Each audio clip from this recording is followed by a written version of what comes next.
world is a crazy place. Climate change, the waste of resources. Every time you turn on the news, you just think, things just can't go on like this. This can't be true.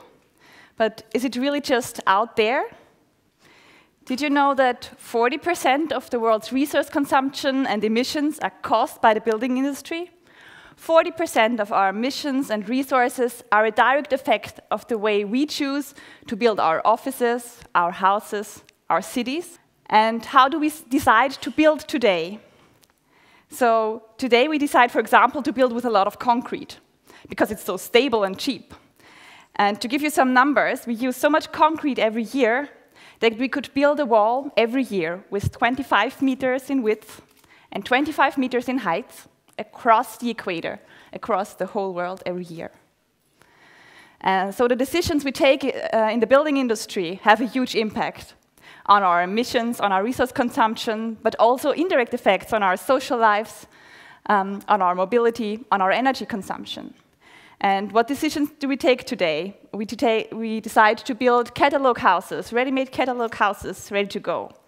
We decide to insulate those houses with plastic and supply them with fossil energy.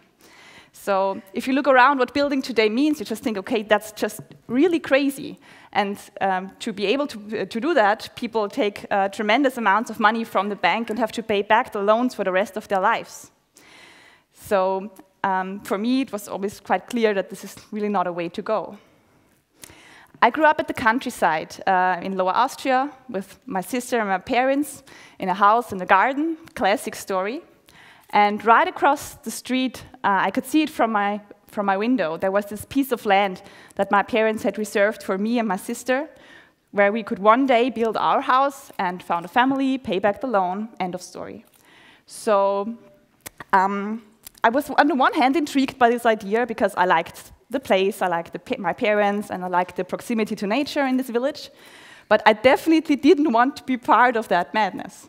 So 5 years ago, I started to really think, okay, how should I live in the future? Should I rent a flat for the rest of my life? Should I build a house and do it like this? So I really started to ask myself this question. So show me some hands. Who of you is asking himself, how should I live in the future? What should I do? So it's really quite a lot. And who of you has a specific idea? This is where I want to go. So not even 1%, I don't know. So like you, I was completely clueless. I was thinking, okay, where should I even start? And I decided to start from zero. I decided to start with a question. Because we live in a time where it's possible to rethink everything. Digitalization has completely transformed the way we communicate, the way we work. So why not also rethink the way we live tomorrow? And so I started with this question, what do you really need for a good life? And when you start thinking about this, where in the houses or in the flats that you lived in, where were you the happiest? Where did you have the best moments? Where could you relax? Then suddenly you have this really specific ideas. It's the time when you sit together with your family on the kitchen table. For me, it's always when I cook and chat with a friend and I can really let loose and talk of all the problems of the day, or my favorite spot where I can relax with a book. So that's really not a lot of space that I need for that. It's just these specific functions that you need from your home that make it so valuable and that make life there so good. So when I thought the way that I want to live, I thought, okay, I don't need a lot of space, actually. Something small would do. Something like this, maybe 30 square meters, a kitchen, a bed, a place where I can chat with my friends and have dinner, a bathroom, but I wouldn't need a lot. But what I would want from my house, if it's just a small space that I have, I would still like the possibility to have friends over. Maybe I want a sauna, maybe I want a workshop where I can build something, or a place where I can work. So, but I don't need that for myself all the time. I don't use those places for 90% of the time, definitely. So I thought, okay, if I have something small for myself, why not share the rest of the space that I don't need all the time, like for working or the sauna, etc. So with these ideas of having something small and sharing space, I built a house. And this is my house. the Wohnwagon. And what you see at the first sight, it's different. It's small, flexible, it's built out of wood. If you walk in, you smell it, you feel it immediately. I only build with natural materials, sheep wool, clay, wood. So you get this great smell, and the materials are really great and give you a healthy living climate. What you don't see at the first sight, and what you don't know about me yet, is that I'm a kind of stubborn person. So if I'm doing something, I want it to be really, really good. And I didn't just want to have a house that is not part of the madness that's happening, but I wanted something that's really a statement and that shows where it could go. And so I put together a team, and we developed different modules for self-sustained living that make it possible that the whole house works in a closed circulation system.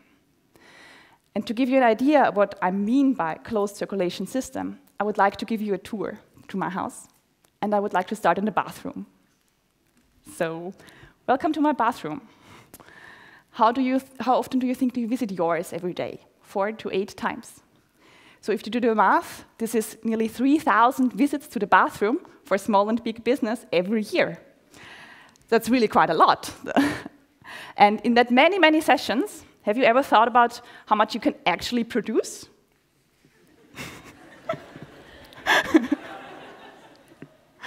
Well, I also did the math here, sorry. And it's really not a lot. It's just 500 liters of urine and 60 liters of feces. Those of you whose parents have a garden, a fruit garden, you know those bottles. It's 60 liters, really not a lot. So it's 560 liters in total. And if you look at the system today, what happens with this 560 liter of problem? Well, today we add up it, we put together it with 12,000 liters of fresh drinking water, flush it down our toilets, combine it with all the rest of the wastewater from the shower, from the sink, from the washing machine, sometimes even the rainwater, and then we send it to huge sewage plants. And in those sewage plants, we need half of the energy and half of the size of the plant to get rid of the nitrogen in the wastewater. And this nitrogen in the wastewater mainly comes from the urine. So we gas that out to the atmosphere to get rid of it and then be able to dispose the water. And if you change scenes to farming today, if you talk to a farmer, he will say, oh, well, I definitely need nitrogen. I need nitrogen fertilizer so that anything can grow on my farm. What do we do there today? Well, we need 0.6 kilogram of fossil gas to produce 1 kilogram of nitrogen fertilizer. So in farming, we fertilize our fields with fossil energy to produce nitrogen that we put to our sewage plants and put it to the atmosphere on the other side. So it's quite obvious what closing the loop here means. It means using the resources that we already have in an intelligent way, and this is what my biotoilet does. So I take it, I have a separation system where the urine and the feces are collected separately, and then you can just use it in your garden as a fertilizer. With a good composting process, you get back all the resources, you create great soil. I add up this special granulate, which has coal in it, plant coal, which binds a lot of liquid and stores all the minerals. So the soil that you get afterwards is terra preta quality, and it's really a great soil that you can use in your garden. The deal about it is that once you deal with a composting toilet and have that out of the picture, then the rest of the water that you have in your house is really not that polluted. And so this is a roof. This is the roof of my house. And what I send up there is the rest of the water from the shower, from the sink, from the washing machine. There's soap in it and a little dirt, but it's actually not that bad. And so the plants on the roof can deal with this water, and through natural processes, they can clean it, and what comes back afterwards is clean water that I can use, for example, for my garden. So closing the loop, on the other hand, means, of course, I need electricity, I need heat. But the solutions there are easy. For water, it took quite a lot of research to find out how it works. But with energy, it's so easy. Once you put together a great concept for your appliances, for your for your kind of espresso machine, having LED lighting, etc. It's easy to live with the sun and have a big battery storage to have your normal living quality, Wi-Fi connection all year round. For heating and hot water, it's easy to combine solar energy and wood. So I have this wooden stove that is, has a water circulation system. The heat from the stove goes to the storage in the double floor. And the storage is also connected to the PV system. So every time the sun is shining, I have hot water and heating from the sun. If it's not, then I can just heat the wooden stove, and it's solved as well. So once I put together all those puzzle pieces, I realized all the solutions are there. There are real solutions out there to deal with climate change, to deal with this question of how could I live in the future, what could work. So it was also clear for me that I couldn't stop with building a house. This needs to be bigger, and the solutions need to get out there. So I didn't just build a house, I built a company. I built my own startup, which has now 23 employees. We built those small self-sustained houses and delivered them across Europe. We built an online platform where we share all the know-how. We put together our own magazine with 130 pages, where we just open source, share all the knowledge that we gained over the last years. And we have some hotel projects where you can test live those solutions. And we even have a self-sustained settlement in development at the moment in Lower Austria. So living small doesn't mean that you can't dream big. And all the solutions are there. So I really invite you, let's build the future.